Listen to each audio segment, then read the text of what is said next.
રાજ્યમાં પેટ્રોલ અને ડીઝલના જથ્થામાં કોઈ અછત નથી, લોકોએ ખોટું ગભરાવાની જરૂર નથી. આવી સરકારની ચોખવટ છતાં પેટ્રોલ અને ડીઝલ પંપ પર લાગતી લાંબી લાઈનો શું સૂચવે છે? શું લોકોને સરકાર પર વિશ્વાસ નથી રહ્યો? નાયબ મુખ્યમંત્રી પેટ્રોકેમિકલ મંત્રી કહે છે કે કોઈ ગભરાવાની જરૂર નથી, અફવામાં ન આવવું અને અફવા ફેલાવનારાઓ સામે કાયદેસરની કાર્યવાહી થશે તેવું કહેવા છતાં આજે પણ રાજ્યના અનેક પેટ્રોલ પંપો પર લાંબી લાઈનો જોવા મળી. તેનું કારણ શું, તેના વિશે વાત કરીશું.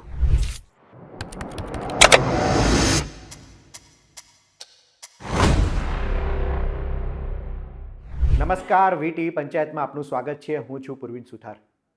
રાજ્યમાં ગઈકાલ સવારે સમાચાર સામે આવ્યા કે કેટલાક પેટ્રોલ પંપો બંધ છે.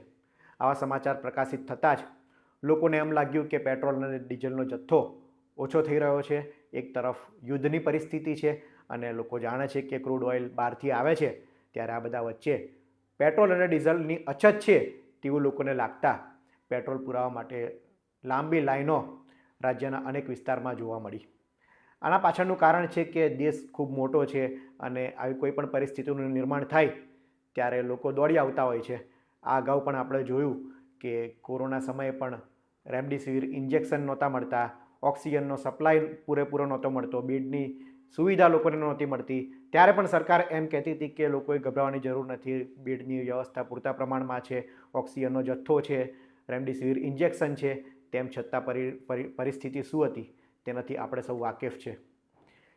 તેને જોતાં ક્યાંક ને ક્યાંક એવું લાગી રહ્યું છે કે લોકોમાં એક ભય બેસી ગયો હશે કે સરકાર ભલે બોલતી પણ વાસ્તવિક પરિસ્થિતિ કંઈ અલગ હોય. આટલો મોટો દેશ હોય એટલે સરકાર ખુલીને ન બોલી શકતી હોય, ખુલીને ન કહી શકતી હોય અને વાસ્તવિક પરિસ્થિતિ શું છે તે ન કહેતી હોય, તેના કારણે પણ લોકો એ અગમચેતીના ભાગરૂપે આવી પરિસ્થિતિનું નિર્માણ થતું હોય છે. અને ક્યાંક ને ક્યાંક લોકોને એવું લાગતું હોય છે કે રાજ્યમાં અને દેશમાં પેટ્રોલ ડીઝલની અછત થવાની છે, પેટ્રોલ ડીઝલનો ભાવ વધશે, તેને લઈને આપણે પહેલાં ટાંકી ફૂલ કરાવી દઈએ તો કમસે કમ થોડા સમય માટે રાહત મળે. આમાં એવું નથી કે આખી જિંદગી તમને રાહત મળી જવાની છે. આજે પેટ્રોલ પુરાવો તો આખી જિંદગી ચાલશે એવું તો છે નહીં, પરંતુ જે અઠવાડિયું 10 દિવસ માટે ચાલે એ તો સામાન્ય માણસ માટે ફાયદો જ હોય. તેના જ કારણે સરકારે નાયબ મુખ્યમંત્રી હર્ષ સંઘવીએ ગઈકાલે અપીલ કરી અને અફવા ફેલાવનારાઓને પણ ચેતવણી આપી કે કોઈ ખોટી અફવા ફેલાવશે તેના વિરુદ્ધ કાર્યવાહી થશે. લોકોએ ગભરાવાની જરૂર નથી. પેટ્રોલ અને ડીઝલ પર સતત મોનિટરિંગ થઈ રહ્યું છે. રાજ્ય સરકાર, કેન્દ્ર સરકાર એ અધિકારીઓ પેટ્રોલ અને ડીઝલની પરિસ્થિતિ, કેટલો સ્ટોક આવે છે, ક્યાં કેટલો મોકલવો, તે તમામ પર મોનિટરિંગ કરી રહ્યું છે. તેમ છતાં પેટ્રોલ અને ડીઝલની પેટ્રોલ પંપ પર લાંબી લાઈનો જોવા મળી. પહેલી વાત છે, મને એવું લાગે છે કે અફવા, અત્યારના જમાનામાં કોઈ અફવામાં આવે તે વાત એ સ્વીકારી શકાય નહીં. કારણ કે અફવા જો ફેલાતી હોય તો લોકો પરિસ્થિતિ તો જાણતા જ હોય છે કે અત્યારે વર્તમાન પરિસ્થિતિ શું છે અને ડિજિટલ મીડિયાનો જમાનો છે, એટલે કોઈ અફવા ફેલાઈ હોય અને તેની વાતમાં આવીને લોકો બહાર આવી ગયા હોય તેવું લાગે નહીં. માનો કે કોઈ તત્વ અફવા ફેલાવે પણ છે, પરંતુ વાસ્તવિક પરિસ્થિતિ ગ્રાઉન્ડ પર શું છે તે તો લોકો જાણે જ છે. અને લોકોને એટલે જ કહું છું કે લોકોને ક્યાંક ને ક્યાંક એવું લાગતું હોય છે કે અત્યારે યુદ્ધની પરિસ્થિતિ ચાલે છે, ઈરાનમાંથી આપણો ઓઇલનો સપ્લાય બંધ છે, ટેન્કરો આવી નથી રહ્યા અને જે જહાજ અટવાયા છે, તે બધી પરિસ્થિતિ વચ્ચે ક્યાંક ને ક્યાંક લોકોને પણ એવી તો ખબર પડતી હોય કે અછત વર્તાય. અને આ અગાઉ પણ લોકોએ જોયું કે ગેસના સિલિન્ડર પણ લોકોને નહોતા મળી રહ્યા.